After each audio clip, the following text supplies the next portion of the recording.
Today we're gonna talk about then enterprise security. So what do you think here? Why you have a special model here specifically saying enterprise security management? Why not just security management? It's mentioning enterprise. Any initial feelings you have?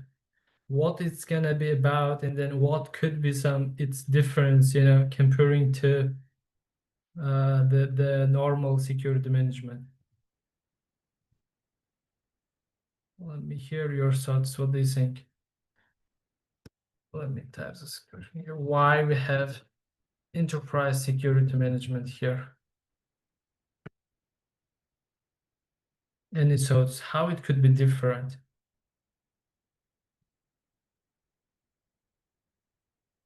It's for big organizations. Okay, nice guess, Zabilla. Okay, it's for big organizations.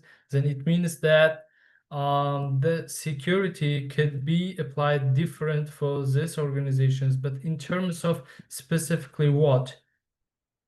Regarding email, it could be, no, I'm sorry, I don't want to unpin this. Okay, so it's gonna be enterprise. The first guess is right. It's gonna be for big organizations.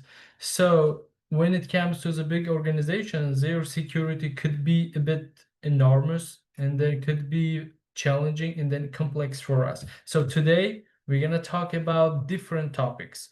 Starting from now on, we're gonna talk some operating system security, guys, with you, for Linux, for Windows, and then we're going to talk about email security, which is one of the common attack vectors of today's hacks. And then we're going to talk with DLP, EDR, XDR, and the file integrity monitoring, user behavior analytics, and the plus web filtering in the IDS, IPS.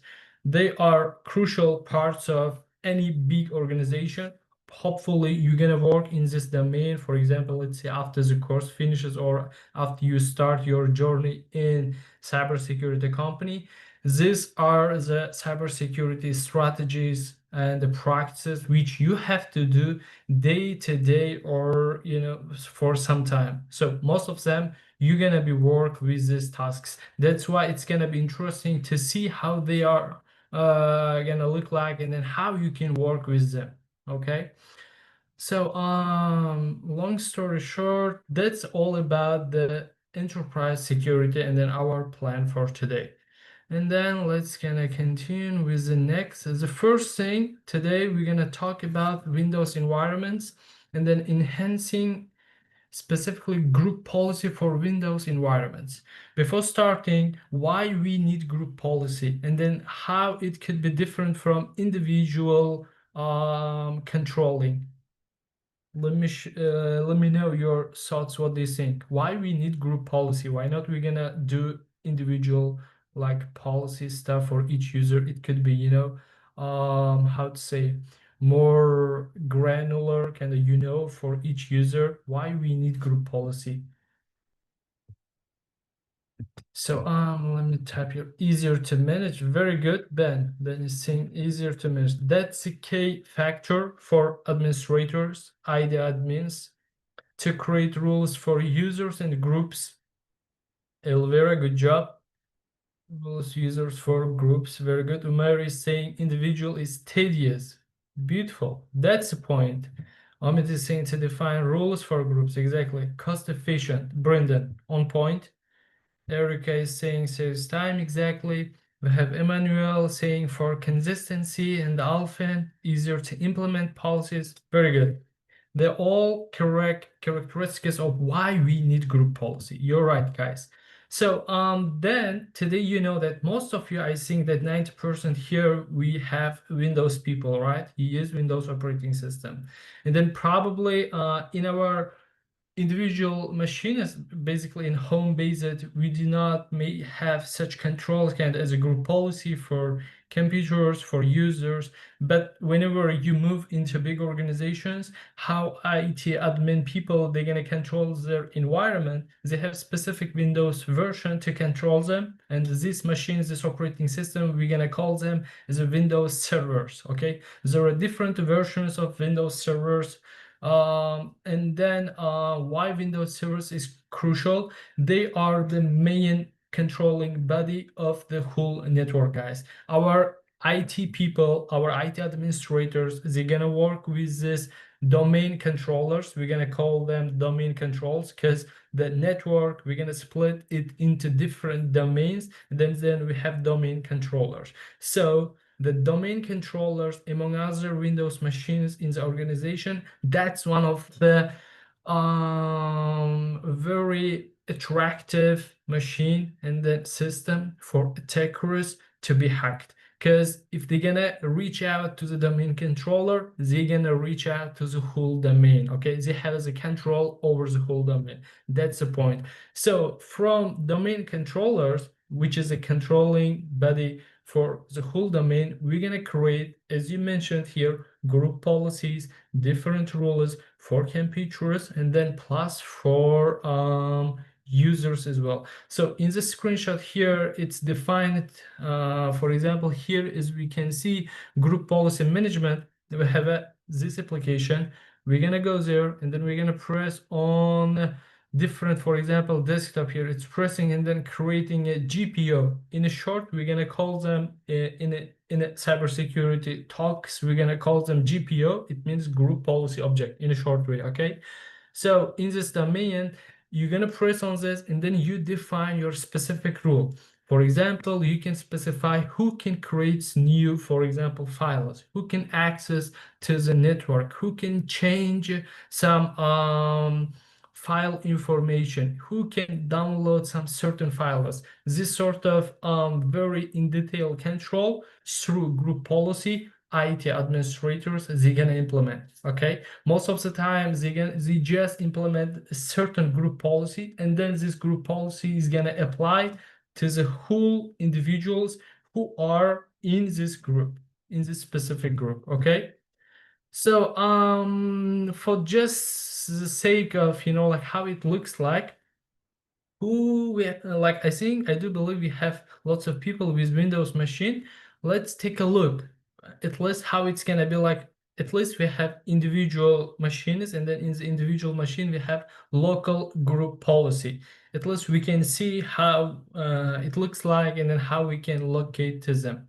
To this, you just have to go Windows machine. In your Windows machine here, I just opened the virtual machine, and then you can type here local group policy, or just try to type GA and P, for example, group policy. Exactly. It's gonna then comes out here GA. You're gonna see here edit group policy. It's gonna be in control panel. You can locate to the control panel, and then also there you can see group policy. Can you see my screen? Settings.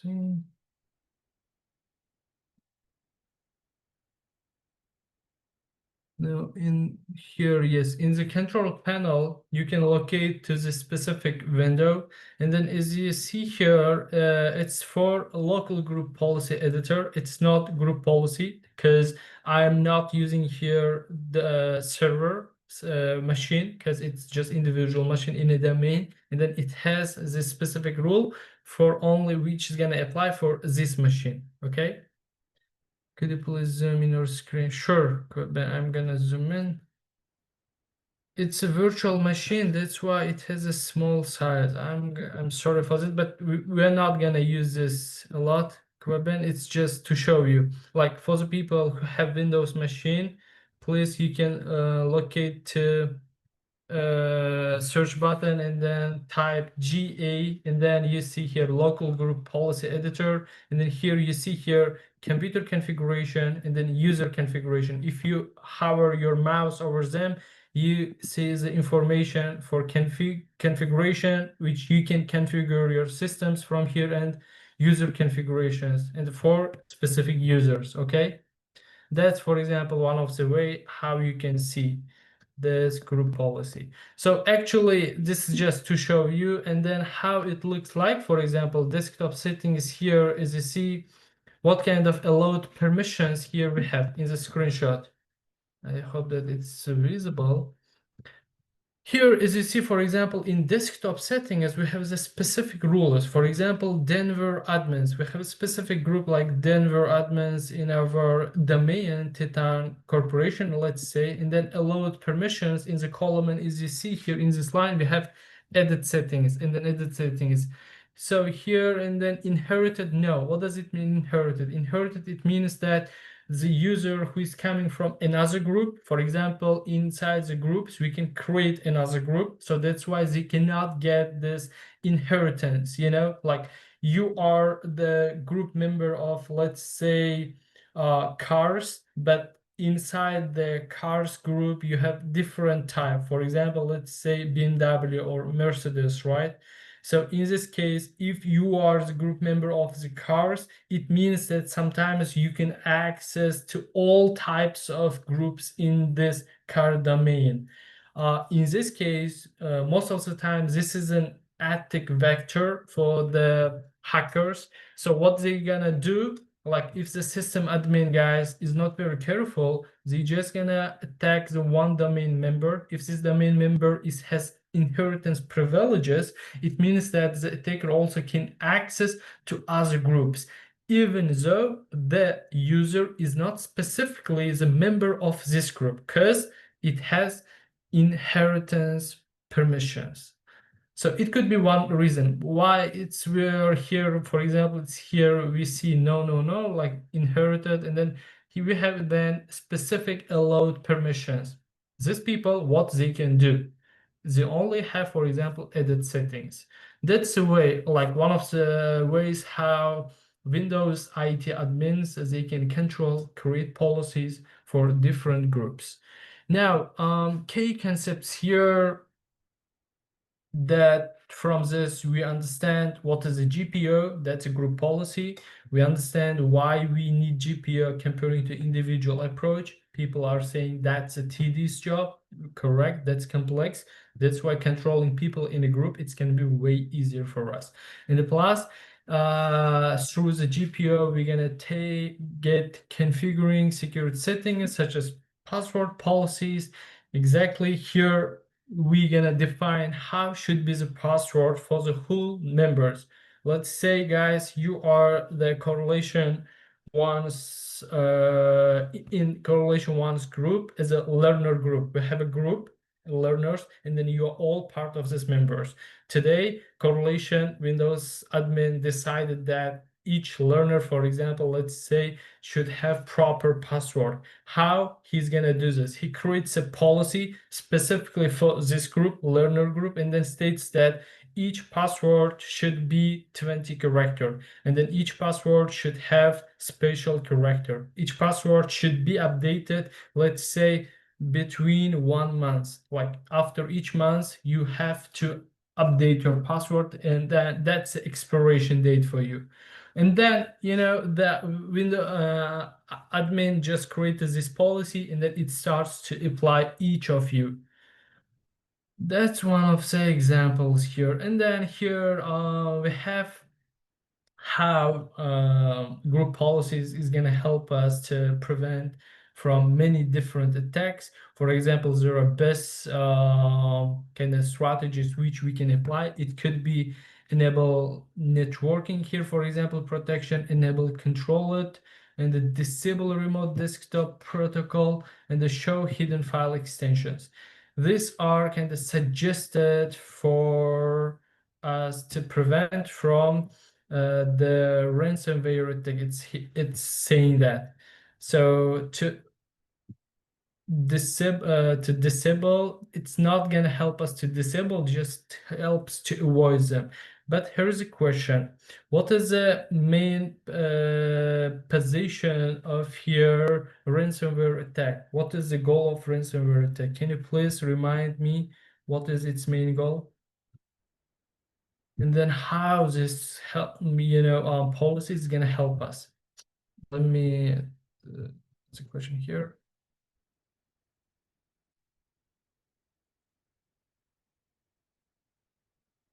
Please answer to the thread.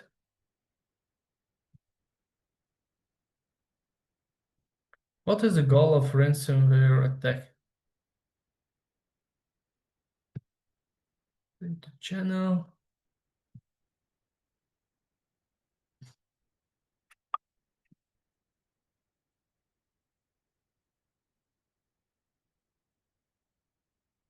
Money, money, money, exactly. That's it. So how it's gonna happen, you know that they're gonna lock your device, hardware, they say it's gonna be encrypted, and then to access to your system or hardware kind of data, you need to pay them a ransom, which is gonna be the money payment. But even though it's not recommended to pay the payment, because you don't know they're gonna share the key with you or not. So that's why not to be in this situation, what kind of, for example, security measures we should have. So it means that we should enable networking protection. When it comes to the networking protection, we have been discussing that how it could be vulnerable, like our network to be bypassed. We talked about the firewalls, we talked about the IPS, IDS to check each packet of the network, right, towards this.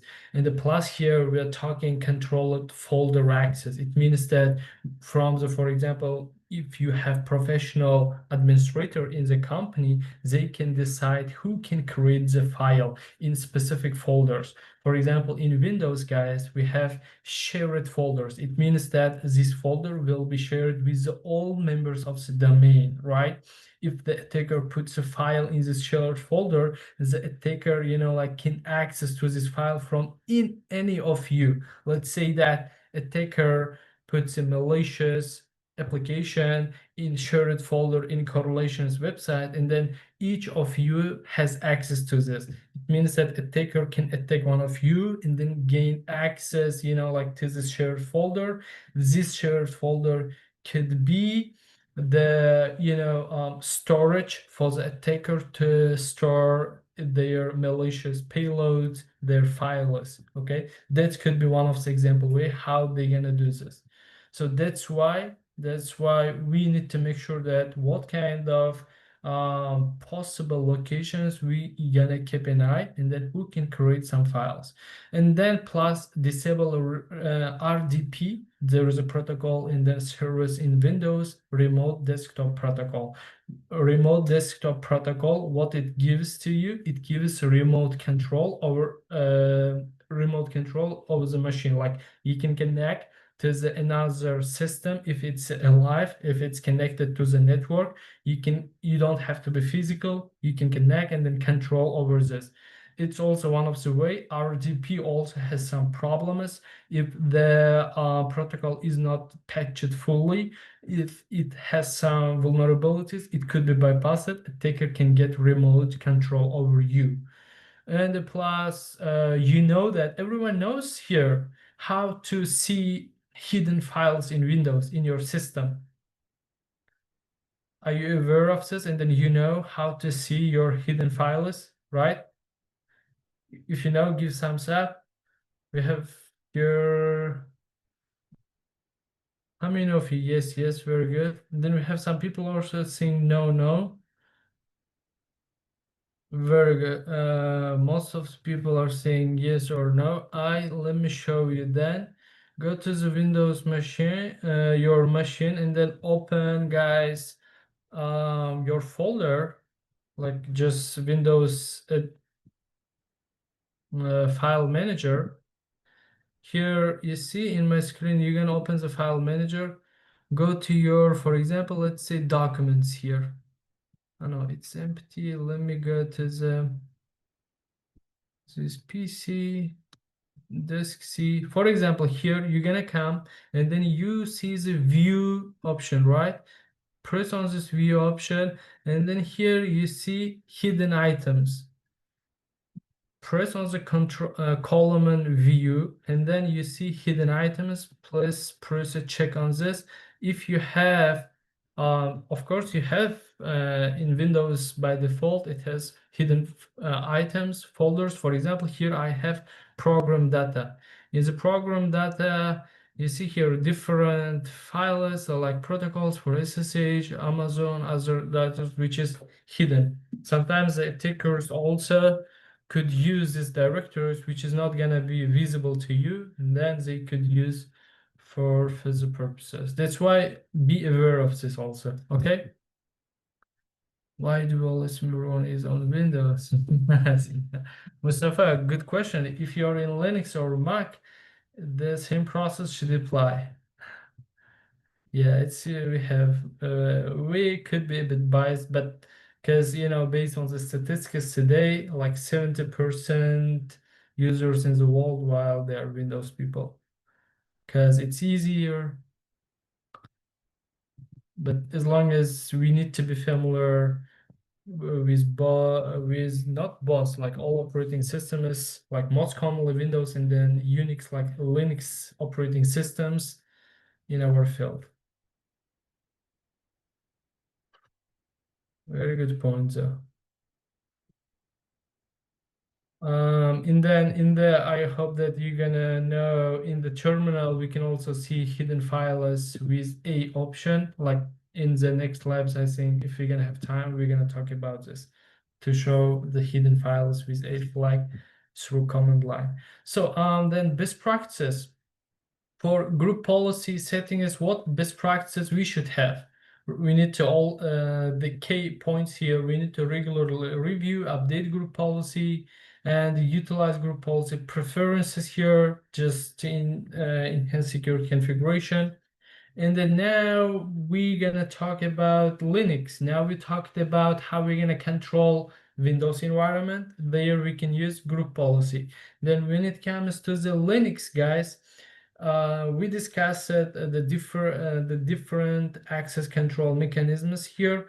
MAC, which is mandatory access control, and then we also talked about the DAC, right, which is discretionary access control.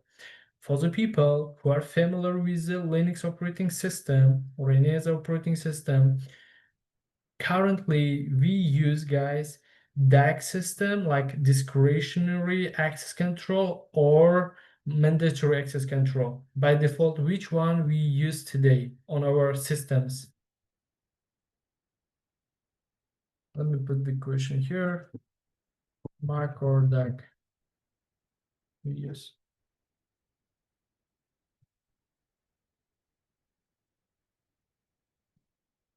Thank you, Farah, for pinning. Okay. As soon as we're going to clarify this, and then we're going to talk about the security mechanism, how IT admin people or overall we can get the more detailed security control for Linux systems. By default, which one we use, guys, on our operating systems today? Mac or it's a DAC. DAC, as you know, it's a discretionary access control. People are saying Mac. Mandatory. You think that today we use mandatory access control on our systems, like today by default in our operating systems, in Windows, in Linux? It is DAC, guys. It's a discretionary access control which we use today. Mac, it's more like in the last lecture we talked that Mac, it's more secure based.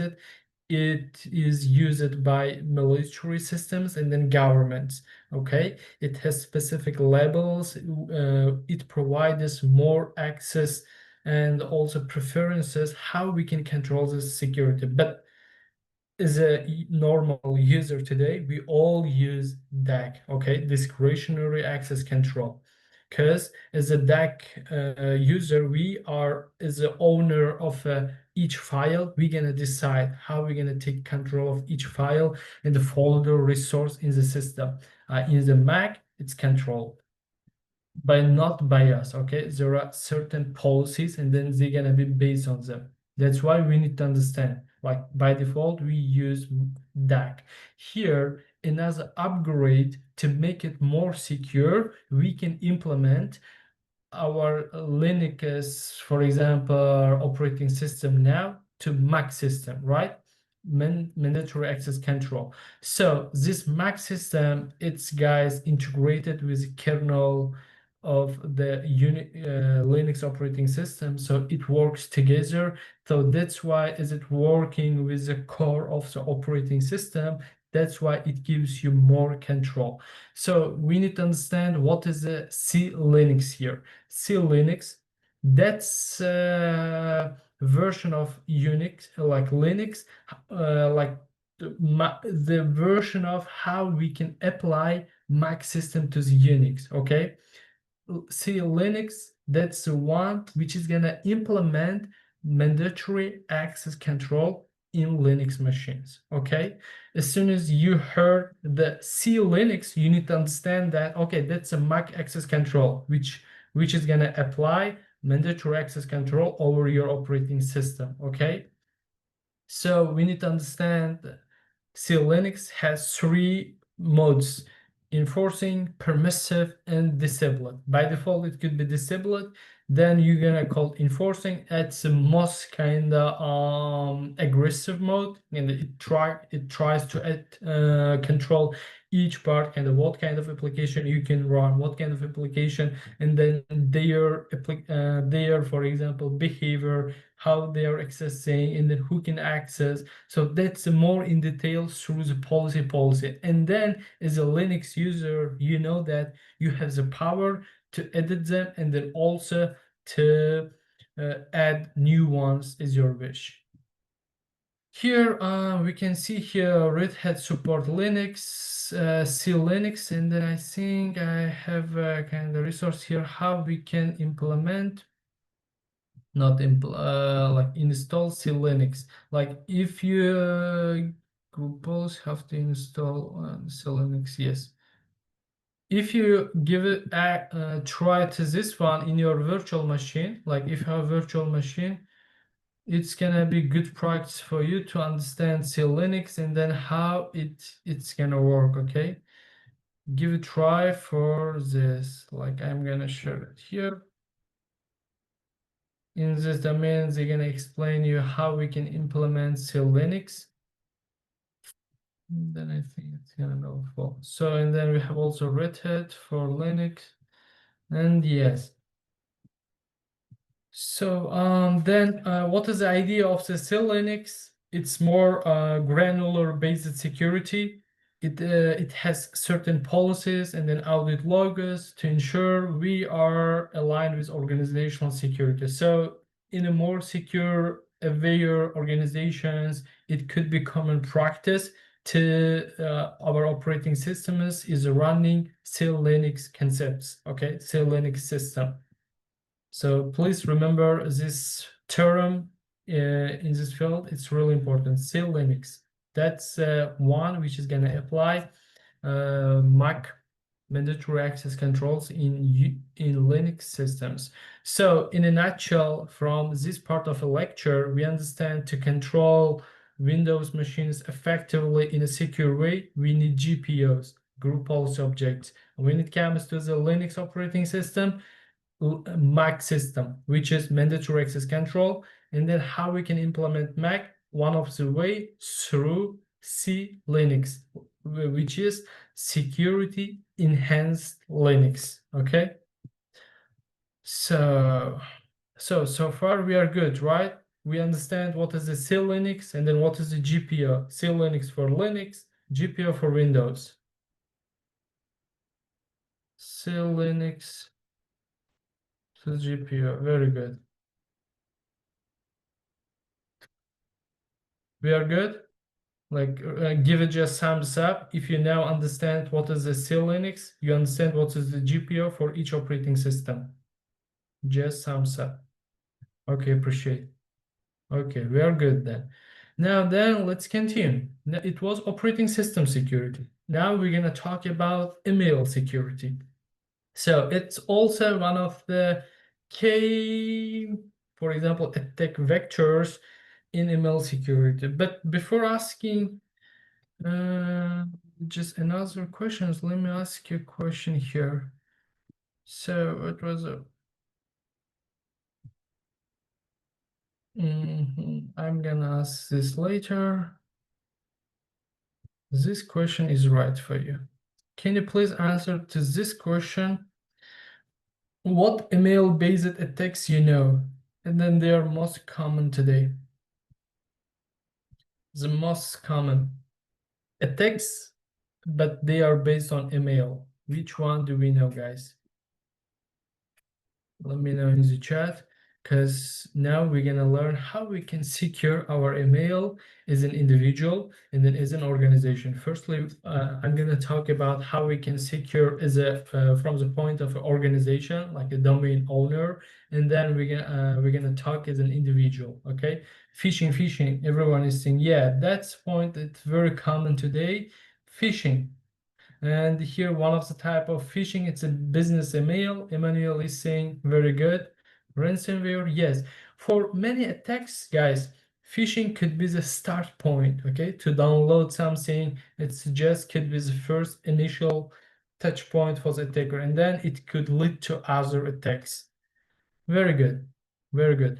So then let's talk about what we have to secure our mechanisms. And these terms are also very important to be differentiated. And then you need to, each of you need to know now the difference between of these three protect mechanisms for email security.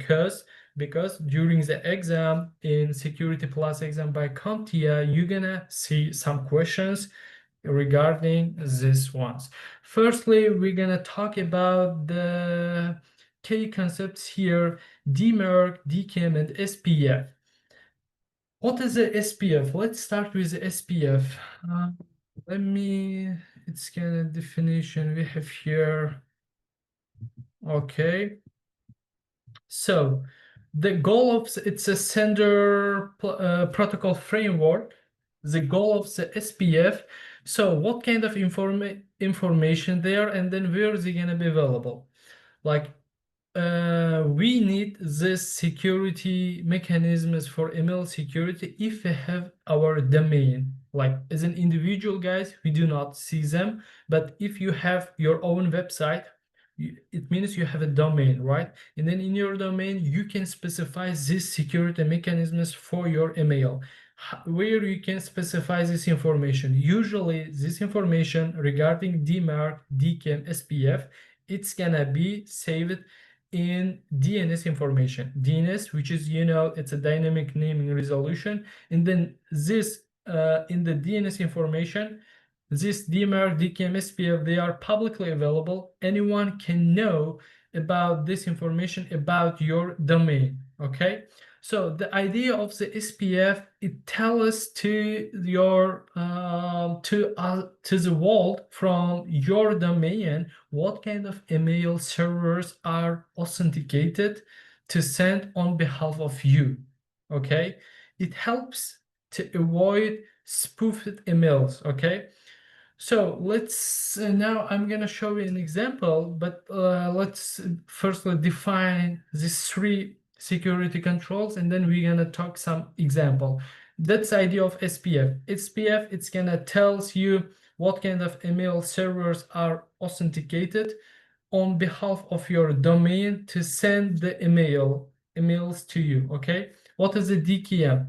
DKIM, it's a domain case authentication. Its main goal to provide digital signature for us. Okay, so let me show. I draw here. I think I have an example here. Here we go. Everyone can see my screen. It's not too small. It's good. Just give thumbs up to the thread, maybe. Yes, good, very good. So here, whenever we have our domain, we have these three information: SPF, DKIM, and DMARC, guys. SPF, it's a sender protocol framework. It tells, for example, let's say correlation1.com. In DNS information, we can see that correlation1.com, it comes, and then after the TXT, we see some information like this. In the quote marking, SPF1 is include spf.google.com and all. What does it mean? That's the SPF information for correlation1.com. It's just one example, but most of the time it's going to be like this. What it's telling? It's telling that any email which you're gonna take from correlation 1, the servers should come from spf.google.com. Okay, it should come from the Google. If someone sends you, for example, let's say hacker.one.com, this email should be immediately highlighted. The receiver shouldn't take this email. Why? Because correlation1.com specifies that it's a SPF, like sender server, should be one of the google.com. Okay, that's the idea of the SPF. DKIM, what is this? DKIM, it's a domain case authentication. It gives digital signature.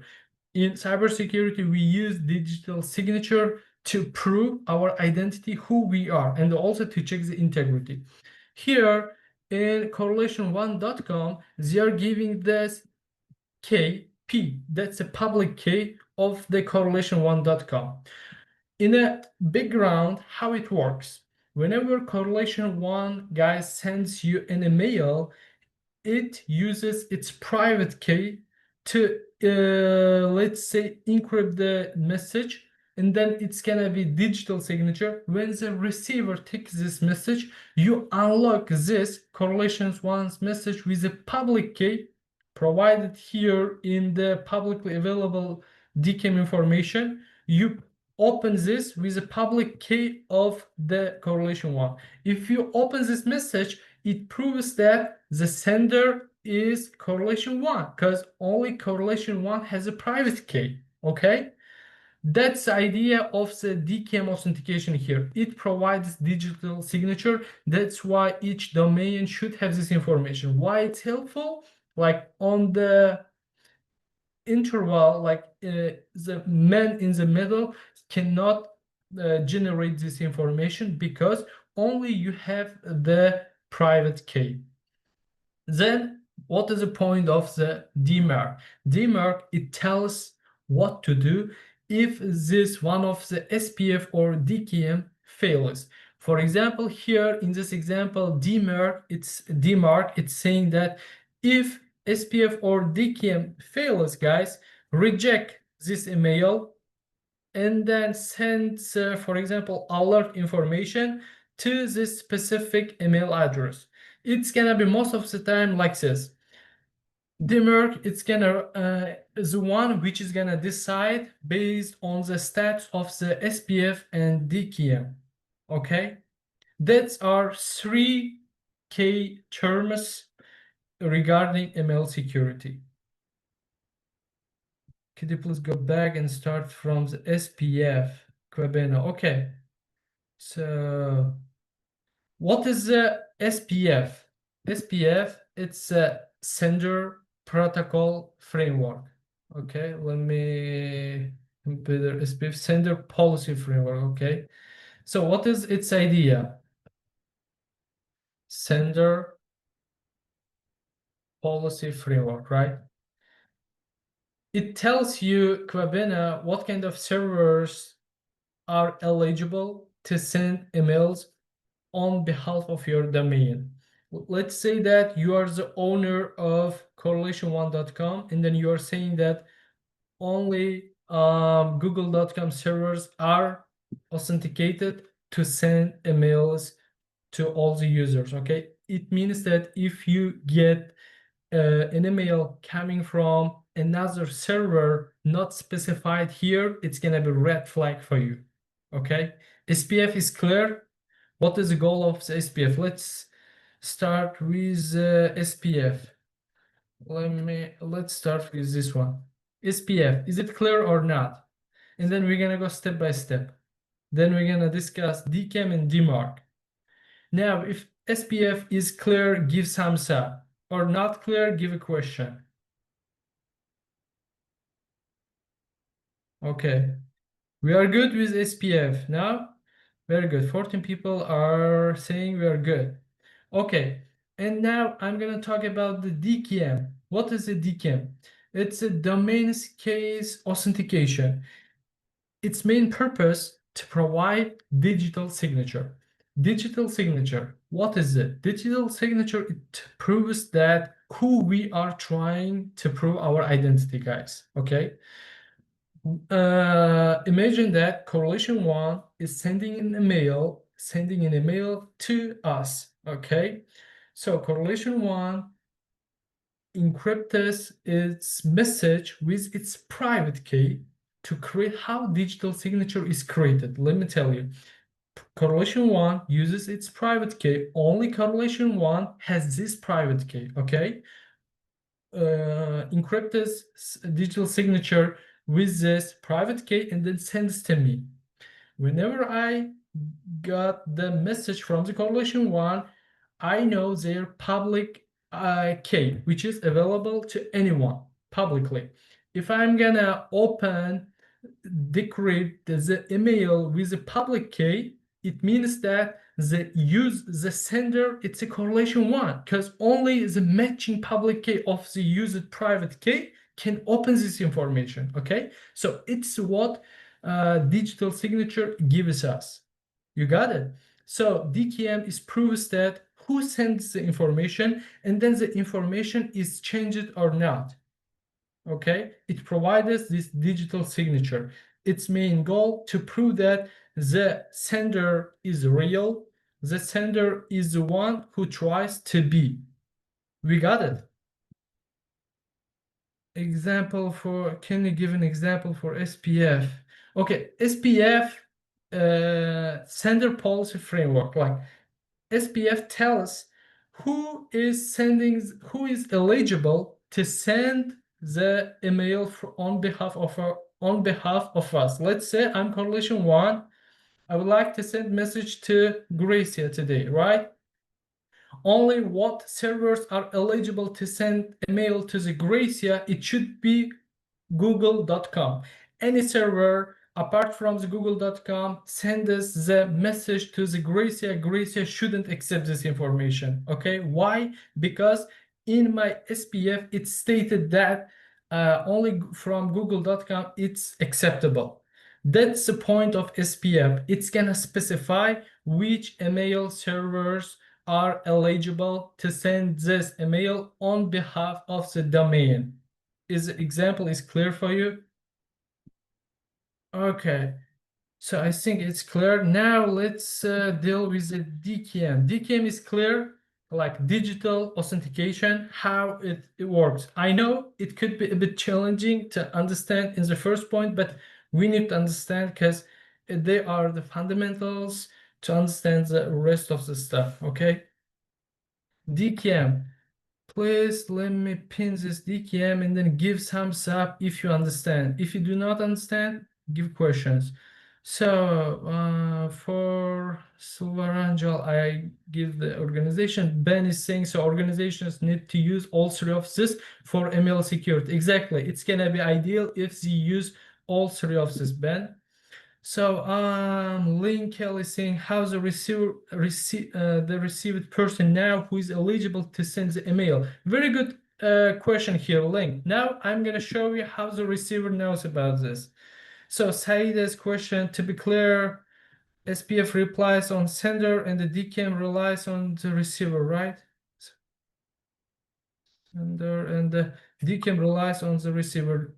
No, here DKIM's identity, like DKIM's position to prove that the sender is real. Okay, it gives digital security, digital signature. DKIM's position is digital signature. Now, I think the person who is asking the question, Ling is asking how the receiver knows who is eligible. Very good question. How are we going to know about the information regarding SPF, DKIM, and DMARC? Each domain, guys, if we're going to go here, it's mentioned the website. Let me show you. Here, no, demographics, no. In each domain, we can locate, yes, we can locate publicly available information online here. For every domain, this information is available. For example, here I'm going to type correlation1.com and then I'm going to press MX lookup. Okay, so my information as the owner of domain correlation1.com regarding SPF, DKIM, DMARC are available publicly.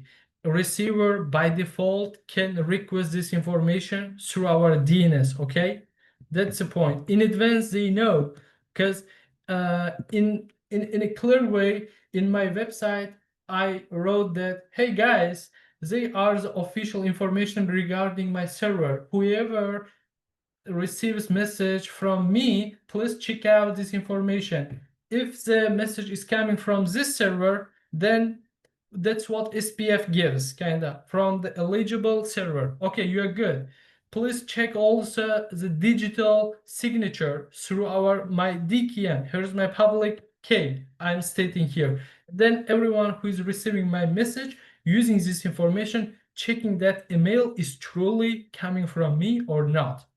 Okay, and then DMARC, it's the last position here. What it does, based on the results of SPF and DKIM, DMARC makes decision to accept the email or not accept. If one of the DKIM or SPF fails, it just says rejected, do not accept the email, sends alert message to the domain owner. And then I receive a message, hey, way back, I get an email, someone sending as if from you, but it's coming from this email address, like from another server. You see, that's the way how we can improve this overall security, by implementing through these three email security practices. So we are clear with the DMARC now. We cleared with the SPF, we cleared with the DKIM. What about DMARC? The job of the DMARC is clear?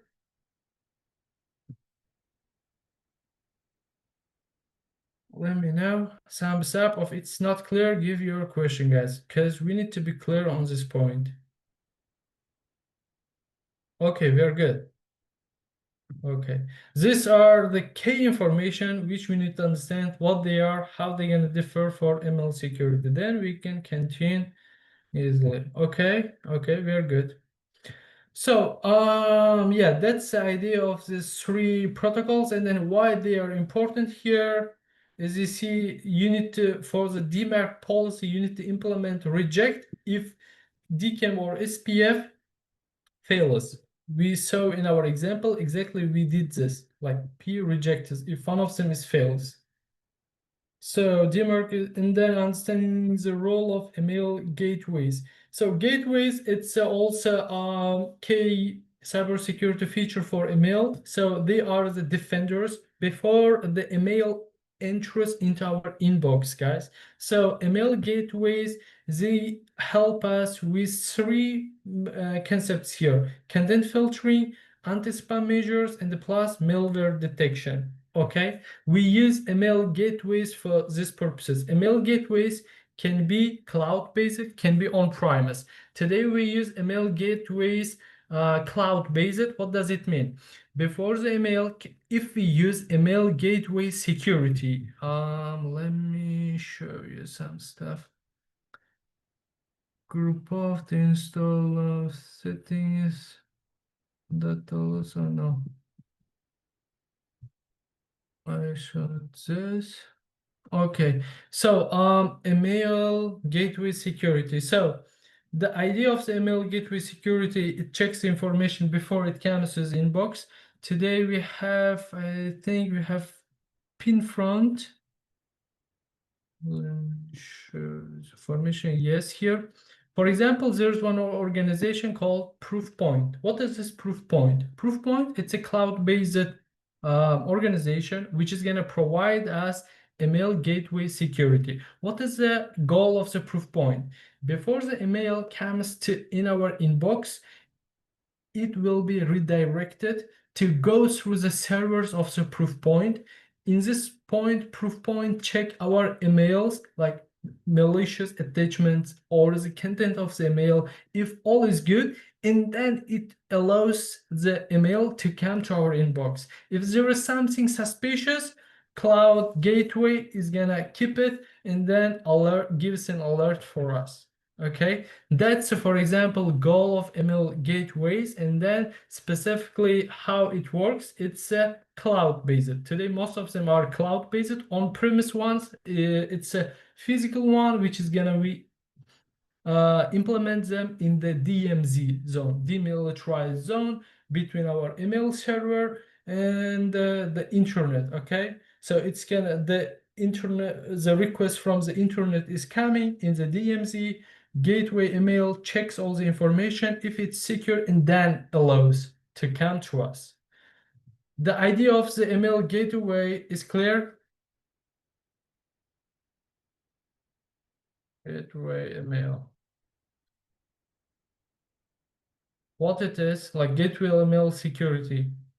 Is it clear how it works? And then today, cloud-based email gateways, how they work. Like our traffic will be directed through them. They're gonna check their stuff. If something is malicious, they're gonna hold it. If it's all clear, they're gonna allow us to receive the emails.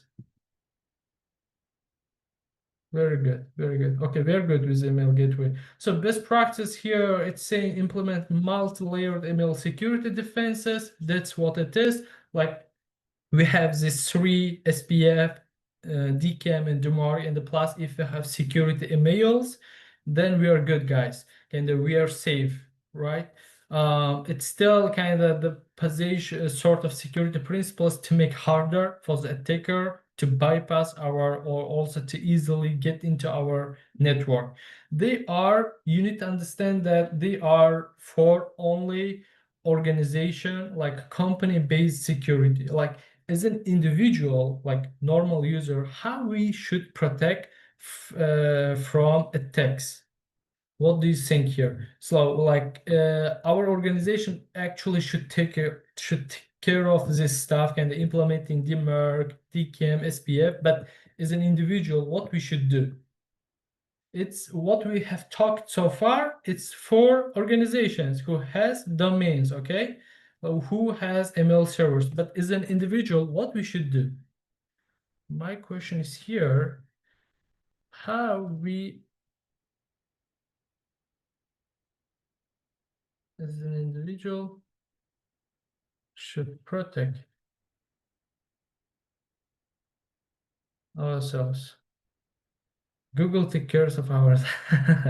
That's a good answer, Alex. Do you really think that that's the ideal option for us? What do you think? How we need to protect ourselves as an individual? I prepared some practices. Let me share with you.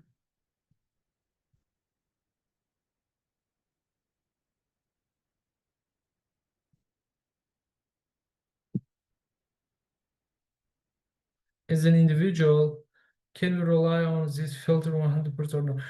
In cybersecurity, Wajiha, you cannot rely on anything 100%. There should be at least 90%, okay? Because there is a possibility to be bypassed. There are different factors. Like always, you need to give a, for example, another attention notice to anything. Like you cannot be kind of relaxed, relieve it, oh, I'm good, I implemented this. No, you need to keep an eye on what is increasing as a trend and then how you can protect better. So then how as an individual we need to protect ourselves? Let me hear your thoughts here. You're saying watch the fish, do not click. Very good, very good. They are all MFA. I see people do not enable here. People are saying images download by default. Very good, Jignesh. Let's be informed. Brendan is saying Prahat, multi-layer security. Exactly. Very good. And then here are the some stuff, and also which I think it's gonna be helpful for you by me. So we need also antiviruses, guys, with email protection, okay, in the first point. And then we need to apply MFA, and then plus we need to use trusted email providers, Gmail, Outlook, and then we have also a very secure one, which is called Proton Mail.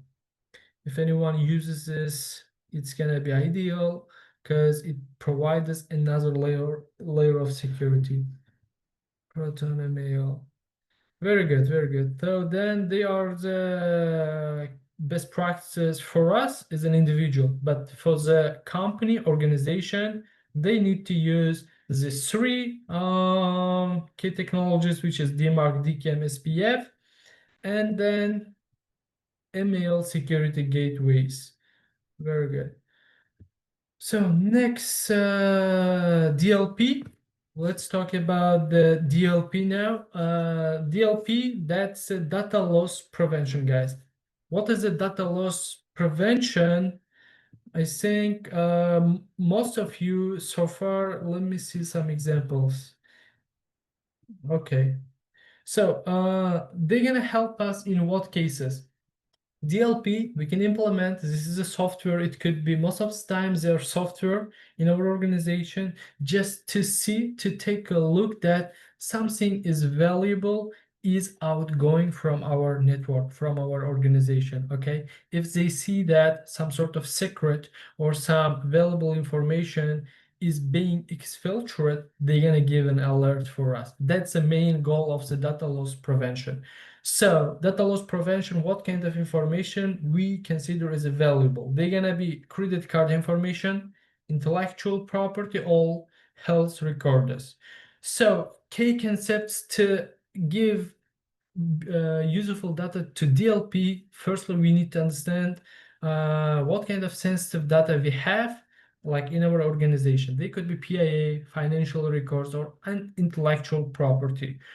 And then we need to categorize the data, which one are important for us to protect, okay? And then data encryption. That's one of the good way to secure our data. We need to implement encryption to secure our data at rest, at transit, maybe sometimes at transit it could use more resources, but at least we need to encrypt the data at rest. It means that, like, for our backups, we can encrypt. For hardware, our hardware, we can encrypt. Okay, it's gonna be harder for the attacker to exfiltrate this data. And then in our DLP, we can, guys, create different rules. Like we're gonna specify some our file names or some patterns. Okay, like if you see anything like this is being sending from our machine from our server to the remote vault to the internet, give an alert for me. And then the job of the DLP does so. If anything, like he says, based on his rules or policies, they're gonna alert us. Okay. So best practices, it could be conduct comprehensive risk assessment, DLP solutions, monitoring, enforcing policies. They're gonna monitor, and plus they're gonna enforce these policies. Okay, so this is the DLP company hacked. There are that's one of the ways how, for example, DLP also could be hacked. We see that it all started with the XA for Windows machine service update package, and then attacker server, like drop enter face it in this position, and then that's all started. But the point here, DLP also at some point could be vulnerable to this information. If your DLP, what is the idea of this attack? If your DLP is vulnerable, it means that it's not giving you alert, and then you are thinking that we are good, right? So that's why we also think of the security of DLP itself as well, to make sure it's not compromised, it's doing its job in an ideal way. And the plus, we need to have what kind of key concepts, data inventory, like we need to know what is important for us, and then plus we need to know what kind of data we need to a bit hypothesize. We need to put ourselves in a position of attacker. What kind of data could be interesting for the attacker, and then based on this hypothesis, we need to create the rules, policies in our DLP. So any case, if something similar to this data is exfiltrated, it's gonna give us red flag or alert. So it's going to be more proactive approach for us to know what is going on in our environment. Okay. So best practice here, implement automated tools and the process for data discovery and the classification, streaming DLP implementation. Like as you change your this environment, like for example, constantly, that's why you need to have automated tools to identify data which you have. So that's why data discovery tools are important. And then plus we need to regularly audit our user rights and the permissions to ensure that only authorized individuals have access to our data. So then data loss instance response plans. What should happen if DLP gives an alert in our organization? What should be our action plan to take? Okay, that's why we need to also implement these strategies. Overall, the idea of the DLP is to make sure that nothing valuable, nothing important is not exfiltrating, is not being exfiltrated from our environment. Okay, that's its main job. And then it has different policy rules. Based on them, it's gonna do its job. We are clear with the DLP and then its main job. Amazon is using Slack now and the phasing out. Anyways, Brendan is saying that Amazon is using Slack now and the phasing out. Anyways, okay. It could be based on different reasons, but I don't know, like what could be the specific reason for this, Brendan. Anyways, okay, concerning the subject, how Calvin is asking, how does it apply for an example, Amazon and the normal Amazon domain email service or correlation ones like domain service. So in this case, I'm not pretty sure, like it's gonna work in a way in expected, but in the main configurations, as you can identify, which service is more ideal for them. But as a normal user, you do not see this point. So yeah, so that's why the preferences here comes as a result of different reasons which are unknown to us. But as a, for example, user of Slack, it's giving what we want, fast, user friendly, but maybe just like to promote other applications, but always there's a free competition. So yeah, so far this is all about DLP. We are good. If you give thumbs up, we're gonna take 10 minutes break, guys, and then we're gonna continue. DLP is clear. Okay, very good. Very good. Okay, then let's take 10-minute break and then we're gonna continue. Share. This.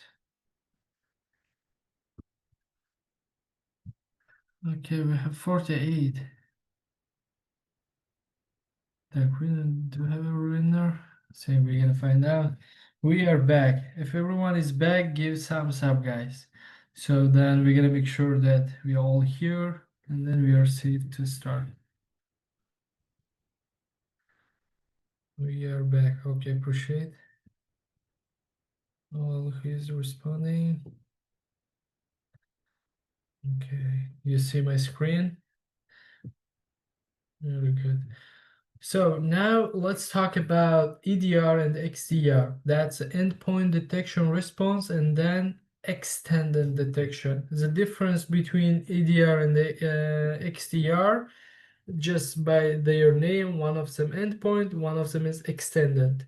As its name is extended, one provides more capabilities than the other one. Now we're gonna go step by step in their spatial characters. So what is the idea of the endpoint detection and then why we gonna use them? Fun fact here by Gartner's Anton Chwakin, it's saying that endpoint detection, it's a key recorder stores endpoint system information to detect suspicious behavior. We know that anything is connected to our network, to our system, we're gonna call them endpoint devices.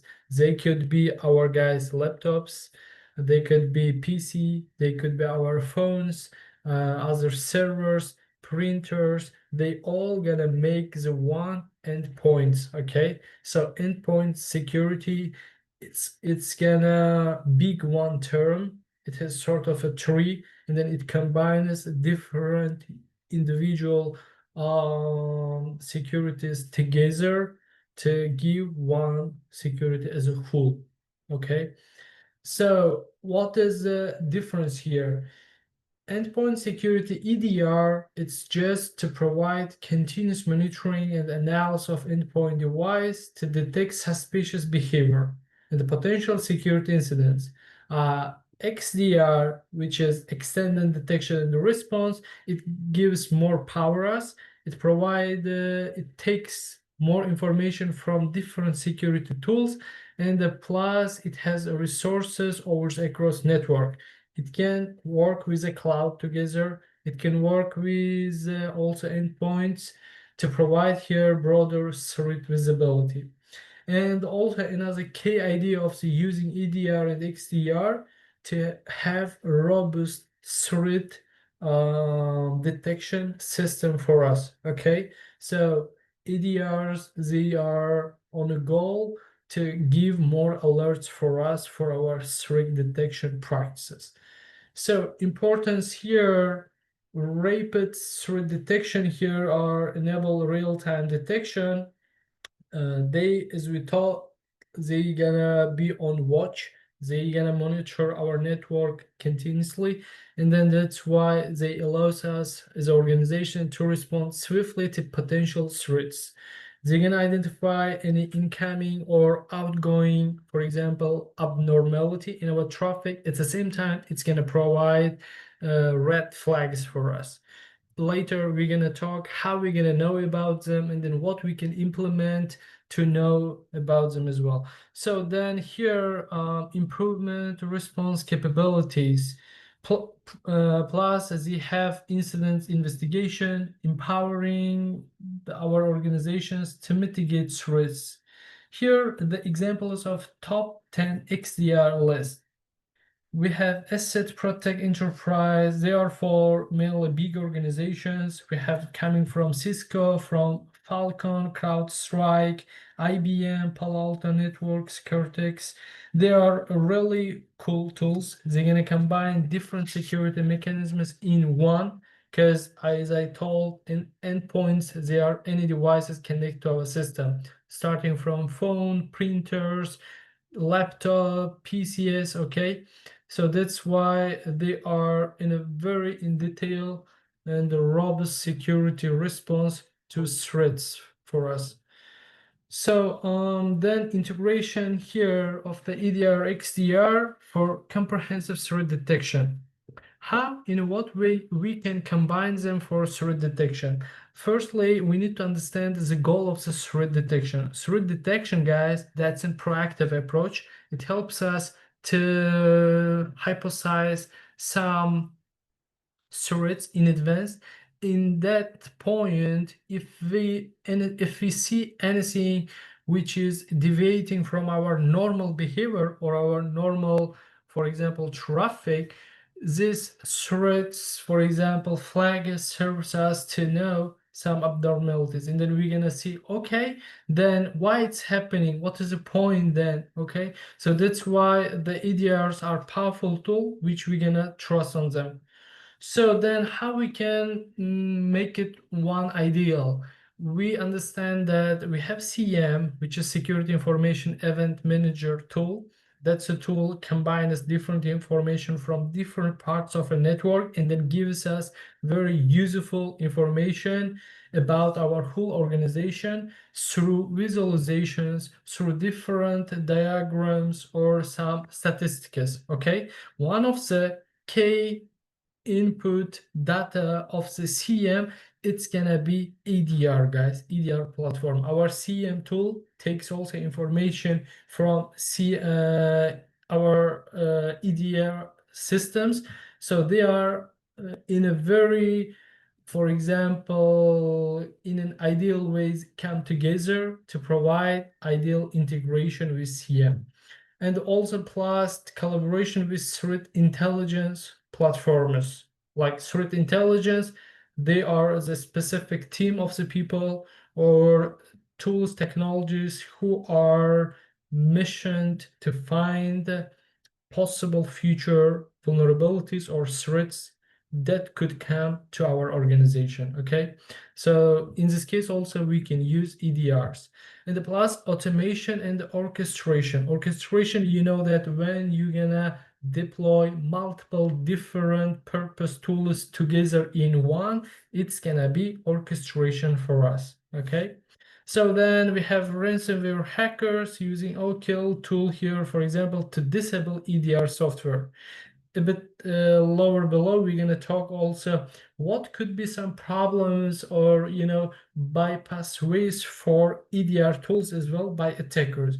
Here, one of the example, if we give a shot to read this, it's going to be some really interesting story. And let's talk about the best practices. How we can take the maximum advantage of the EDR tools.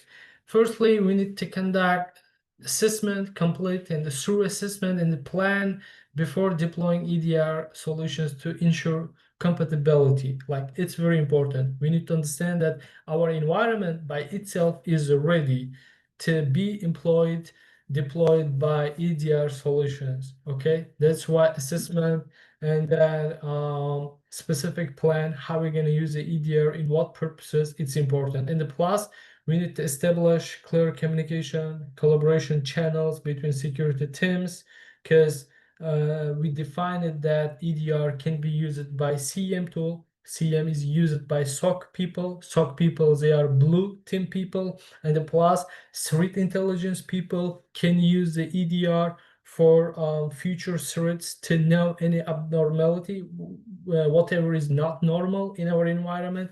And the plus here, we need to regularly evaluate and then update EDR configurations. Why we need to update them? Because if they have old versions of, for example, configuration or patches, they do not know what is going on, like in our environment based on the known, for example, vulnerabilities. That's why continuously, constantly, we need to update, configure the EDR tools. So there is an interesting story here regarding SolarWinds attack. Anyone knows about the SolarWinds attack? I think in one of the previous lecture or labs, we talked about SolarWinds attack. That's the one of the famous kind of attack occurred as a result of anyone can see what was the reason for SolarWinds attack? If you do not remember, okay, we're gonna take a look together here. SolarWinds attack. So it's one of the example how chain, like attack chains, could happen even in EDR environment, and then how our trusted, for example, supply chain provider can be bypassed or compromised. Okay, so here is the one example. In SolarWinds attacks, what actually happens? There is a malicious code in the update provided by signed for supply chainer of the SolarWinds. SolarWinds itself, it was good, but its body, like partner organization, Orion, as you see, he got got injected, and then he got injected malicious code, Sunburst in Orion, and then Orion was the official partner or the supply chain supplier of the SolarWinds. SolarWinds just approve it whatever it takes from this organization. That's why the attack came very smoothly to the environment of the SolarWinds, and then that's why it was how it happened. So from this attack, what we need to understand regarding EDR, and then what could be some its vulnerabilities. So we see that EDR also can be bypassed. That's one of the real example. It's happening through supply chain point, right?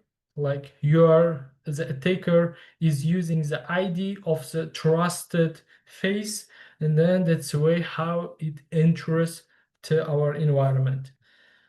And also here, let's discuss why did every EDR solution fail to detect and respond to the attack. In this environment, they failed to do so. Like it shouldn't be, kind of case if one EDR just fails. But in this company, every EDR kind of solution, guys, failed to the attack. It was APT, very good. Kind of Tekla like APTs could be an option, but here it's interesting. Why, like we now understand, right? What was the actual reason for the attack to be happened? So what do you think? Why every EDR solution fail in this case? It came from trusted update. Very good, Mayor. That's a point, right? And then how we can call them in a different way? What do you think? So it's coming from, let me see what others are also telling. Type, okay, lack of configuration hardening could be kind of, we need to have a configuration to check even if it's coming from our partner, right? Trusted source. That's what it is. Supply chain attack, guys. That's we're gonna call them. That's just one version supply chain attack. Let's see, because if the EDR relies too much on noun signature. Very good, Saida. That's a good point. If for zero-day attacks, the EDR, cannot handle them. Like if, for example, it only relies signature based, it means that anything which is coming as a new EDR is not capable of catching this incidents, this packets. That's a then problem for us. So very good. And now I think that's about the EDR today. Let me throw another question to you. Why we need EDR? Just now give the one reason why we need EDR. Lack of visibility, okay, it says entire attack chain, lizards on update, okay. Okay, Brendan is asking security breaches from different vendors. Very good. Like we're gonna close the EDR solution. Why they fail to detect? Because it was supply chain. Now let's answer to the question why we need EDR. Give me one of your reason now. Like why it's important. Like answering to the question of the Brendan, it's saying, can EDR detect masked IP addresses? Masked IP addresses, if you mean spoof type addresses, yes, they can be capable of, because they actually EDR, they're gonna consist of different security tools. Like among them, there should be tools to detect, for example, next generation firewalls to detect this IP address. Yeah, that's possible. That's an enhanced kind of toolbox. All tools come together in EDR. Now let me see what you think. Why we need EDR? Just one reason. Quick response to threats. Very good. What that ban exactly? Sorry. So Paul is saying detect suspicious activity. Exactly. It continuously monitors device to quickly detect, investigate, and stop. It is. Janabi, very good. Janabi, yeah. And we have part JP saying advanced threat detection. Exactly. Then is it continuously monitoring? Yes, monitoring point, real-time response to detect malicious activity on endpoint device. Very good. Protects the user from avoidable risks. Exactly. So it gives full power for us to over the endpoints. Endpoints, as I told you, they are different devices, guys, on our environment. So very good, very good. They are the key reasons why we need EDR solutions. Endpoint like host is more available to protect for. Exactly. Because every attack is gonna start from initially it's gonna start from each small host of our environment, and then it reaches to the top of its goal. So that's why starting to secure from the hosts from our environment, that's a kind of key idea of cybersecurity. So then next we're gonna move. Okay, with EDR we are good. File integrity we have. Now file integrity monitoring. Okay, file integrity monitoring software. So we have SolarWinds and Credit. We have specific tools here. Event Manager, monitor integrity of files. What is the goal of the file integrity? The file integrity, that's a strategy like in cybersecurity. We're gonna see that our files are in a good state in an expected way. They do not have any modifications which are not supposed to do. For example, sometimes our files can be changed illegally, can be changed in a way we do not expect, and then sometimes we don't know about them, right? It could be our scripts. For example, whenever you run, let's say your computer, just turn it on, right? If you have a startup script kind of runs whenever you turn on your computer, this script, for example, you just created, let's say, to clear some temp files. If the attacker changes your script file to add some extra stuff, for example, to give remote connection to the attacker, you don't know about them, because whenever you check your script, you see the running process, you see that your script which you created is running. You think that, okay, it's good, it's legit, because it's the one I created, it's doing its job.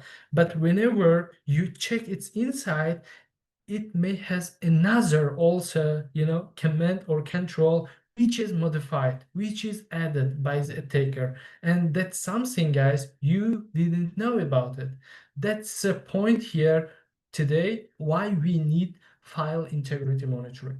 As we work, for example, as an IT admin today with many different for example, types of files in our environment, it's gonna be really cumbersome, tedious job to check every file and then who changed what, because attackers, they're not fool, they're very clever, smart, they're gonna do in a way our eyes cannot detect them.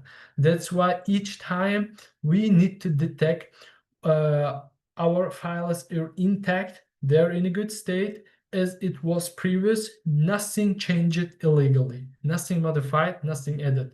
That's the power of file integrity monitoring. What they do? They continuously monitor files, guys, directories for changes, including modification, addition, and the deletions as well. And plus, key concepts here to have better file integrity monitoring system. Firstly, we need to know what is normal, what is a normal behavior, right? Because how we can know, we're gonna implement baseline configuration. Like we're gonna tell that file integrity, hey, yesterday I checked this file, the good condition should be like that. Tomorrow it should be also like this. Here is the code for you, and then check this with tomorrow. If anything malicious happens or if anything deviates from this, let me know. That's what does file integrity. Okay, and the plus real-time alerting. It doesn't say for example, checking for check the information later. It just says right away regarding what's happening. That's a real-time alerting. Now it's interesting for me. What do you think? On the background of file integrity monitoring, what kind of cybersecurity practice is going on? Let me put the question like this to you, and then let me know your answers. What do you think? How file integrity management is achieved by using what cybersecurity practice? What do you think? How we can make sure that each file is in a good state? Like our tool, like integrity monitoring tool, it opens each file and then like goes line by line, checks this information. How it happens? Let me know. What do you think? Hashing digital signature. Very good, Lane. You're on point. That's what hashing. Say right. Say right. Yeah, we use this integrity, Alex, here. That's we are trying to use integrity to make sure that integrity is not changed. But how we achieve to integrity, that's through hashing. Very good, Lane. That's a good answer. So, digital signature, no, not in this point. Janabi also. You're good. You're correct. So that's hashing, which is used against all files, even directories. How it's gonna handle it, how it's achieved. We're gonna define baseline configuration, and we're gonna give all the normal hashes of today's state, right? To the file integrity tool, and then tomorrow it checks. We know that if we change even one character in a file, the output, the digest of the hash will be different, even for one character. That's the point. That's how file integrity management in the background is happening. It's through hashing, guys. And also please be how to say attentive to this hashing practice, because during the exam it's explicitly understand, like asked you in a different way how you can achieve integrity. To achieve integrity you need hashing. To achieve confidentiality we need what? Like to achieve integrity we need hashing. For confidentiality we need what? It's kind of a browser of hashing, but the different technique.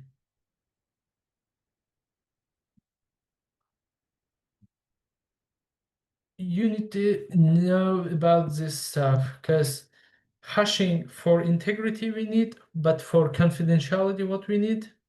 Encryption. Very good, Lee. Yeah, we need encryption, guys. Very good, very good. Pooja, Vajiha, you're right. Jignesh, Romina, yes. Please remember this, okay? Hashing, integrity, encryption for confidentiality. Okay, then file integrity. Importance here, that's gonna be early threat detection.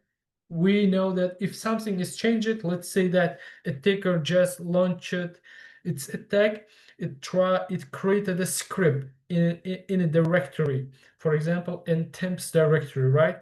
Our file integrity tool already knows what is a normal state for the temp file folder.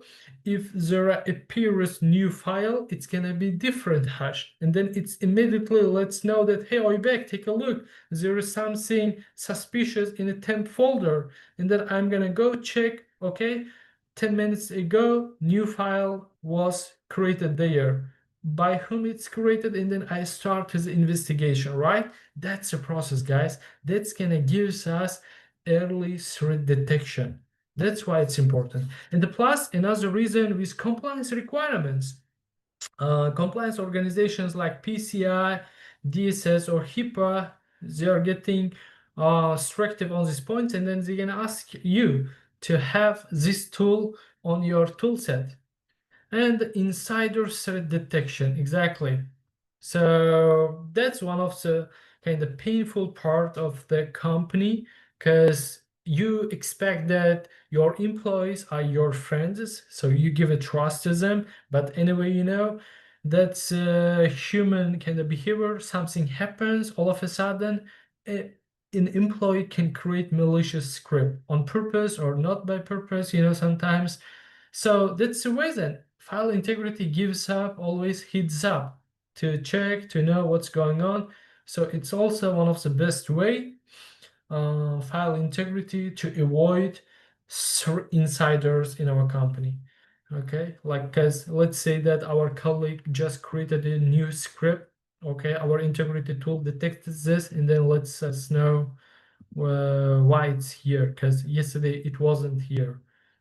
So yeah, that's the idea. Best practice for file integrity monitoring, it's gonna be define critical files, directories, okay? You need to be specific, kind of to choose specifically what you need, okay? Because we are not capable of monitoring all part of our network. That's why we need to prioritize what is important for us. And then implement real-time alerting, establish baseline configurations. We talked about them. And then plus we're gonna integrate them with the CM. Then if we integrate with the CM guys, then in a nice way, we get alerts, we get more additional information from our integrity monitoring tool. So yeah, it was about integrity monitoring. Now let's talk about user behavior analytics. So before jumping to user behavior analytics, let me ask you the question. Okay, what is the biggest threat? I think you all now by this time knows answer to this question.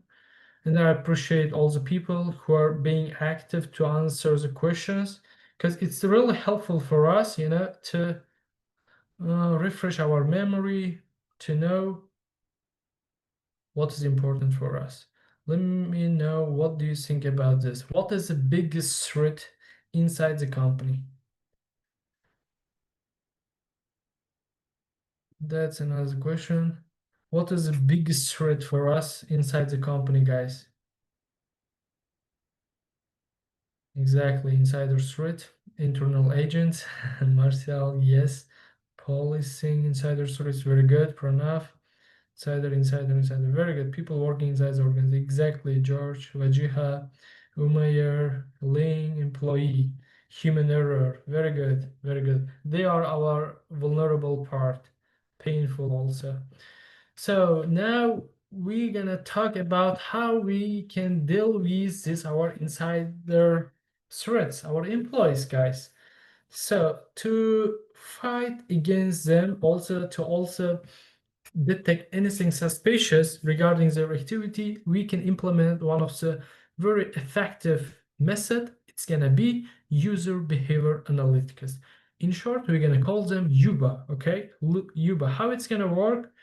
It has different capabilities to monitor each employee and then give sort of portfolio about each employee. Okay, so we know what we can expect from this employee, and then if we're gonna see something deviates from them, if something not normal about this user, our data machines, our algorithms can give a red flag about us. Okay, this all the job of user behavior analytics. Now let's talk about the key concepts. So user behavior analytics, that's analyze user activity such as login attempts, file access, application usage. As you see, detect deviations. That's the key part. They detect deviations. And the plus is they need to have behavioral biometrics. They also key part.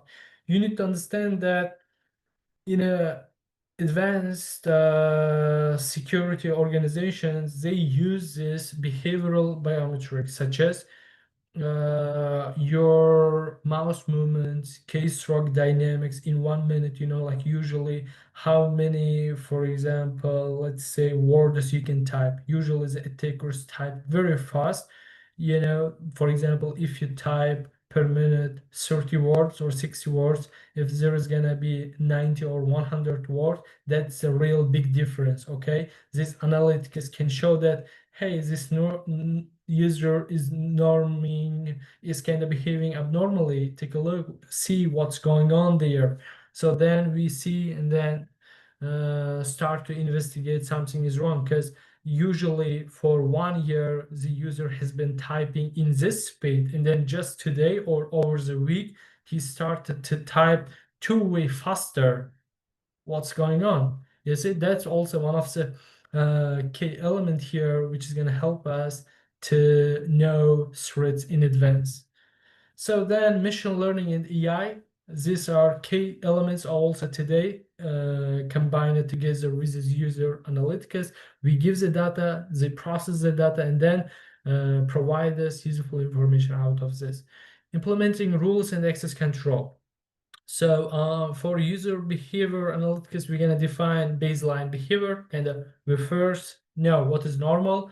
Then we can create custom rules, thresholds based on security requirements, risk profiles, and then here it's saying granular access control. And whenever we say granular, it means more we have power in a detailed way, so we can restrict access to the employees. And then plus it should be based on the less privilege principles. So then let's take the difference between, guys, behavioral analysis, and then we have also heuristic analysis here. Behavioral analysis, its main job to detect and prevent cybersecurity threats. Behavioral analysis, its main goal to check our activity on a real time, okay, and the monitoring and the anomaly detection. While heuristic analysis, they use different algorithms or signature-based pattern or characters to detect the attacks. You see, one is gonna work with the real-time data to find kind of anomaly-based attacks. One heuristic based, it uses algorithms or predefined rules, which is already we gave them, hey, this as a possible threats list or their patterns, know about them, and then if you see one of them, let me know. That's a job of heuristic analysis. Uh, the behavioral analysis, it's more kind of proactive approach. It works just, like make smart decisions based on what is known before and what is happening now. It just compares, then based on real time, it makes decisions. That's a key difference. One based on here predefined rules, which is heuristic, and based on real-time monitoring, that's behavior analysis. So best practice for UB, what we need to continuous monitoring, of course, contextual analysis. It means that kind of what time, from where the user or employee is connecting, and then we need to differentiate between legitimate and malicious activities. Kind of usually, let's say that a user employee, our employee who working in a finance department, they usually working with MXL, for example, MS Excel documents or opening the browser, right? They are the normal behavior. For example, if they just opened PowerShell or CMD, typing some network commands, that's gonna be abnormal for them because the commands are out of, or this command, these applications are out of their job scope. That gives highlights to us. That's one example. User education and awareness also. Users also should know about this, and the regular assessment optimization. Another key point here. Now let's talk about IDS and IPS. I know sometimes in this diagram you see the combination of both. It happens. We know IDS, that's a passive, IPS, it's active. So IPS just monitors, IPS monitors plus it protects.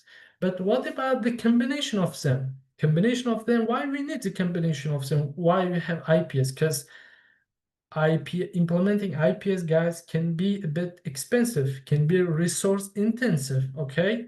That's why sometimes the companies cannot afford this. That's why we use just combination of this, and based on this, what it does, like it just monitors, but at some limited point, it gives protection as well. That's what IDIPS does. Here in the picture you see, so key concepts we see. Now let's understand IPS IDS trend is here. So the IDS IPS solutions are increasingly focused on detecting here, because why? We have advanced persistent threats here, APT. We all know that among our threat actors, APTs are the most dangerous and then powerful ones. And plus we have zero-day exploiters. That's why, and also plus with threat intelligence to integrate with, we need IPS IDS, because how they work, they monitor each packet of the network, checks, make a decision about them. That's why sometimes they help us a lot with this both 3K threats for us, okay? Like two of them are threats, APT 0-day, and also for our proactive approach with threat intelligence. And then signatures for threat detection. So to know IPS IDS, what is normal, what is malicious for us, we're gonna give them data. Kind of, hey, take this list of the known malware signatures. If you see any of them in my network, let me know. That's the job of the IDS, for example. And then for IPS, we say, if you see one of them, let me know. And the plus, take action to prevent from them. It's a kind of proactive approach. So then we have malware signatures and then network-based signatures, like we sometimes call DOS attacks, SQL injections. This is data types which we give them. And then S2, that's a command and control when our victim communicates with their boss over the network. It's most of the time we call them C2, like command and control communication. And plus behavioral signatures, which we talked, and what is normal, and then to detect anything which deviates from this normal. And best practices, of course, if our IDS IPS guides, they are based on signature based, we need to regularly update them to know what is going on currently. And plus, we need fine tuning, customization. Exactly last time, regarding what tool we talked about, IDS IPS tool. Do you remember the tool IPS IDS tool from the previous lecture? What was the name of this tool?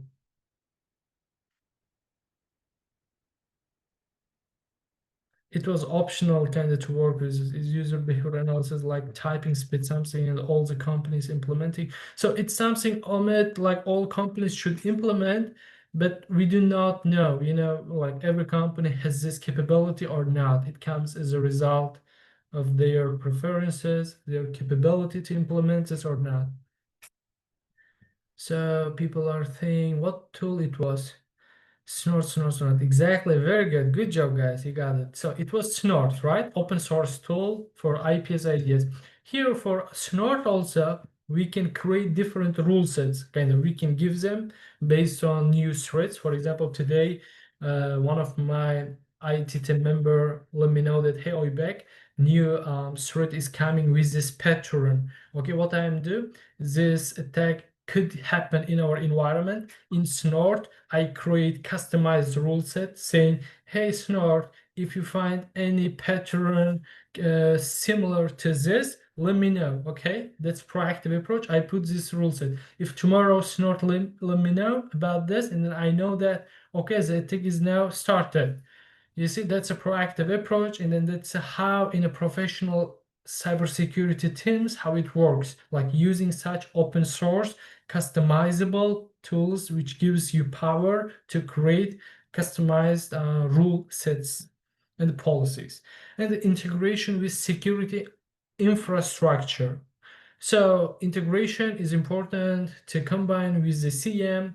We talked about the CM, how it's powerful and why it's convenient, and the plus regular training and skill development. And it's also important to make sure that our professionals in a company, they are capable of working with these tools. So let's move to the next. So techniques for web filtering now. So web filtering. When it comes to the web filtering, it means that anything comes from the internet, it should be suspicious for us. Like we need to, from now on, we need to create a cybersecurity mindset that coming anything from the internet is suspicious, malicious for us. If we have such mindset, like yes, we could have positive, like false positives, kind of like normal behavior could be kind of not suspicious. However, having this mindset helps you a lot, because we know that insiders, sometimes the attackers, they disguise them in a very careful way, which you cannot differentiate them. That's why always check and verify. So that's the idea of the web filtering. That's, as you see in the picture, internet is coming.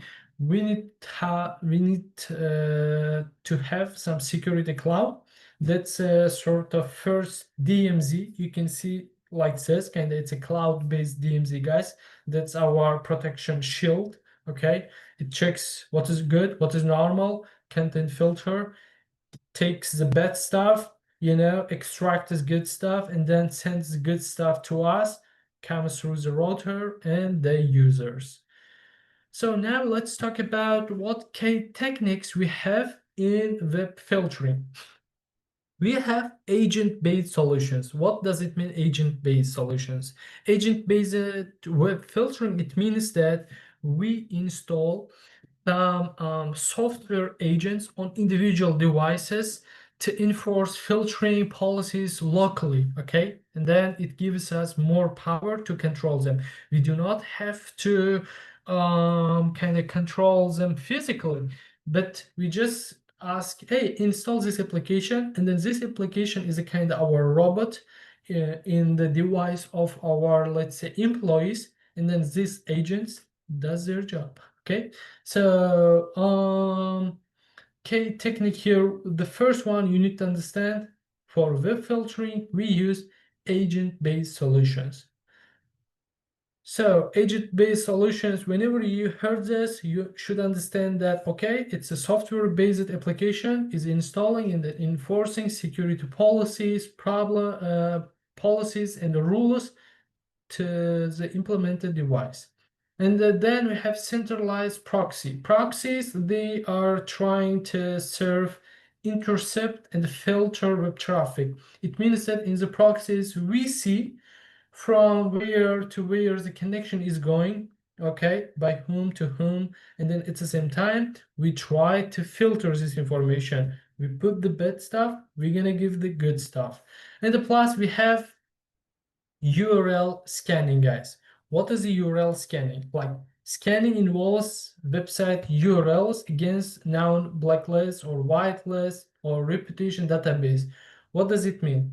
There are some websites URLs which are already, we have specific database in it, publicly available in the internet. Like whenever people got hacked or got attacked, they're gonna define these suspicious IP addresses or domain names. Okay, always we're gonna check them against them. If we see one of them among in this databases of the known attackers, then it's gonna be a big red flag for us. That's the job of the URL scanning, analyzing website URLs against block lists and the whitelists and the reputation database. URL filtering, that's what it does, kind of. Whenever you type some websites, it may block you. Actually, any of you, so what was this question?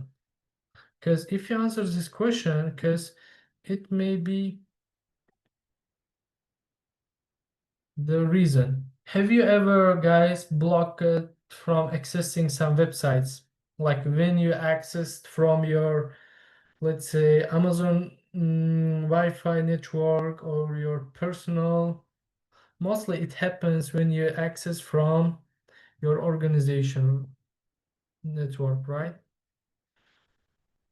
Yes, yes, social media, for example, in school, exactly.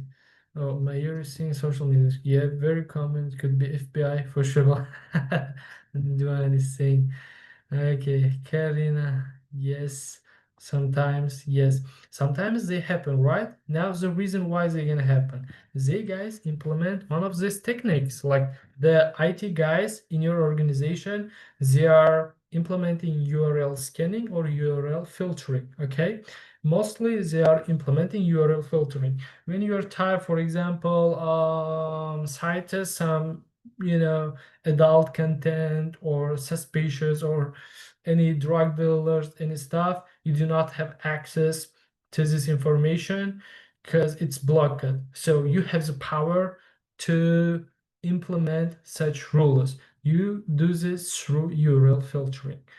So discuss question, yeah, we talked about this. Now URL filtering, how it's starting, you just typing, for example, let's say www.hacker.com, like to, for example, just order or learn some stuff like in a let's say malicious purposes, right? Then we have a filter, access granted if it's normal. We're gonna send requests for internet service provider for access granted if it's okay. If in the rules, if the website which you're asking is listed as a block list or in a domain reputation, it has low level rate, you got an access, it's not reachable or something like this with specific reason. Then if all is good, you're gonna give access, you go through the HTTPS and then you access to this to the resources. So then here you're filtering cross verifies web addresses and then with the threat sense database. As you see, they have specific database, they're gonna check these websites against them. And the plus implementing content categorization. Okay, what we can do also, we can content categorize, like prioritize them, what kind of risks could facilitate based on the internet traffic and the organizational regarding organizational policies or compliance requirements. Plus we have block rules. Block rules, they are on purpose of blocking the certain websites, for such as here it's saying gambling, adult content, social media, minimize distractions to improve just their goal productivity, right? Like during the office hours or during job hours, the companies do not want to visit other websites. Sometimes in companies it's common, it could happen like employees cannot open LinkedIn or, for example, other job related sites, so they could block them. So then this checks, it's gonna be based on reputation based filtering.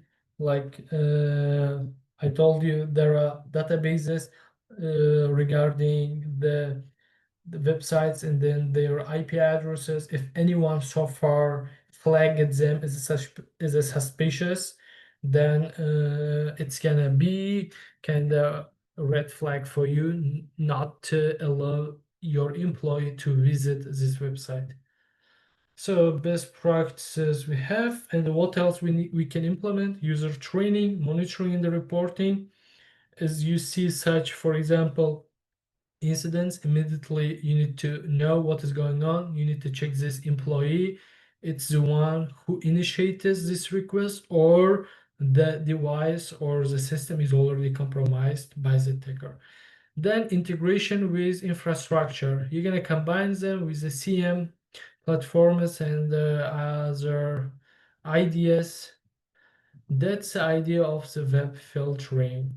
Okay, what you need to understand from the web filtering is these four terms we need to understand. Key techniques here: agent-based solutions, which is gonna do through software agents, right? Enforce policy. We have centralized proxy to intercept and to filter web traffic. It's a network kind of URL blocking, and then we have URL scanning, URL filtering, which all could happen inside these proxies, for example. This is the kind of key techniques. Okay, let's move for the next. It's a quiz, guys. Let's go for the first question. Okay, let me type here question 1, and then you're gonna answer to this thread, okay? And then for other questions as well. So the first question, which of the following techniques involves deploying software agents on individual device to enforce filtering policies locally. Okay, among them, please let me know which one. A, B, C, D. Let me see question 1. C, agent-based. Very good, guys. That's correct. C. So, very good. Question 2. What is the primary function of URL scanning? Why we need URL scanning in web filtering? A, B, C, D. D. People are saying also C, D. Which one? Let's see. What's the intercepting web traffic? URL scanning, guys. It's gonna be analyzing website URLs against blacklists and repetition database. Very good, because intercepting web traffic, that's the job of the proxies. Okay. Question 3. Which strategy involves categorizing web content based on the factors such as content type, category, and the risk level? Which one works with the content and category? Which strategy involves categorizing web content based on factors such as content type, category, and the risk level? People are saying it's C, content categorization. Very good. Question 4. What is the purpose of implementing block rules? Why we need block rules in web filtering? To restrict the website. Okay, let me know. To restrict, right? Exactly. It's gonna be B. Very good. 5th. So, which best practice involves here regularly updating web filtering databases, blacklists, repetition feeds to keep pace with emerging threats? What we need? B. Regular updates, exactly. If you do not have regular updates, not very good. Good job.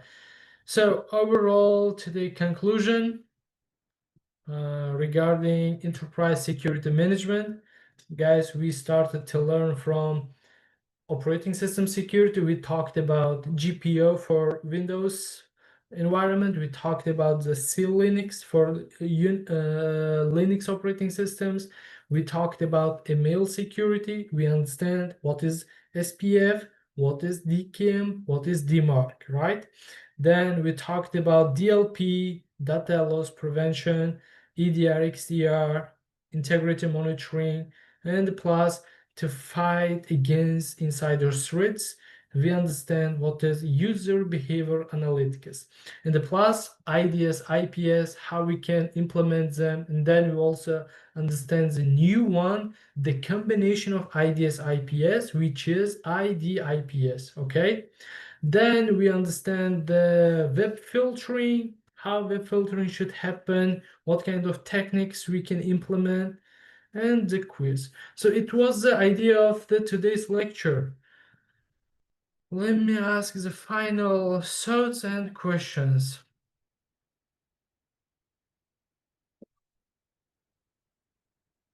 What do you think? We are clear with the lecture? Do you have any questions? Anything unclear? I think we have Kahoot also, right, Farah? Okay, I think we have, yes. So let me know before starting Kahoot if you have anything unclear from today's lecture.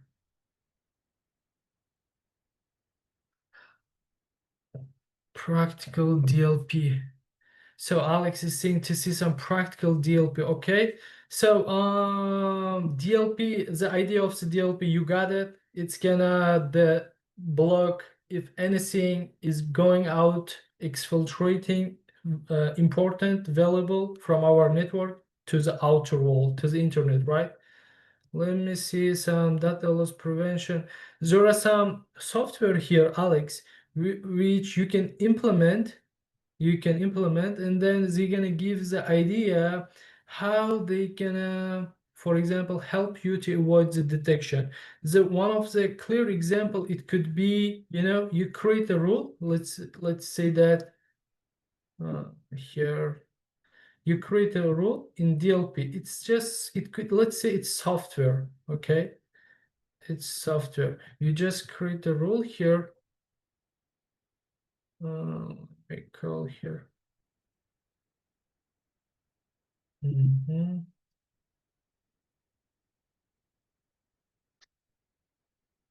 Not to the text. Okay, it's here. So let's say in your DLP, you create a rule. Hey, DLP, let's say this rule. You create a rule. Let's say secrets.txt. You have this file in your desktop.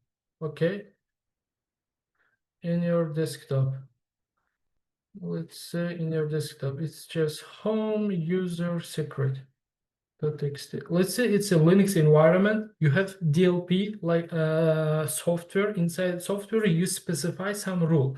In DLP, you are saying that from the home folder, user you specify if the file secrets.txt associated anything is, for example, exfiltrated to any address, for example, as an outgoing connection, let me know.